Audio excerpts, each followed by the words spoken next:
সবাই বলে দুধ উতলানো নাকি ভালো। আমার মনে হয় এর পেছনে যে খাটনিটা রয়েছে সেটার থেকে সান্ত্বনা দেওয়ার জন্য এই কথাটা বলে। তো যাই হোক, এটা ছিল রথের দিনের ভিডিও। আগেই বলি জয় জগন্নাথ। ইচ্ছা ছিল প্রভুর জন্য কিছু বানিয়ে দেব, তাই একটু দুধ দিয়ে ছানা কাটিয়ে নিলাম। ছানাটা প্রথমে ভিনিগার দিয়েই কাটিয়েছিলাম, তারপরে তার সঙ্গে একটু সুজি আর দিলাম চিনি, ঘি আর একটু এলাচের গুঁড়ো দিয়ে দিলাম, দিয়ে ওটাকে ভালো করে মেখে নিলাম।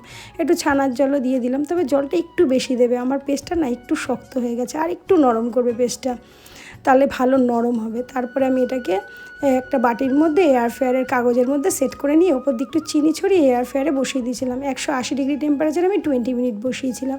আর এদিকে এসে ততক্ষণে ছাদ থেকে ফুল তুলে প্রভুর ছবিটাকে সেট করছিলাম। এই ছবিটা জানো তো আমার স্টুডেন্ট এনে দিয়েছে। আর এদিকে দেখো আমার এয়ার ফ্রায়ার এটা রেডি হয়ে গেছে। জানো তো এই এয়ার ফ্রায়ারটা কিনেছি আমার 6 মাস হয়ে গেছে, কিন্তু এখনও পর্যন্ত আমিষ কিচ্ছু করিনি। তাই ভাবলাম আজ একটু প্রভুর জন্য কিছু বানাই। তো এটা হয়ে গেছে ছানার কেক, বেশ ভালো হয়েছিল, তবে আরেকটু জল দিলে একটু নরম হতো। সব সময় কি সব কিছু পারফেক্ট হয় বলো?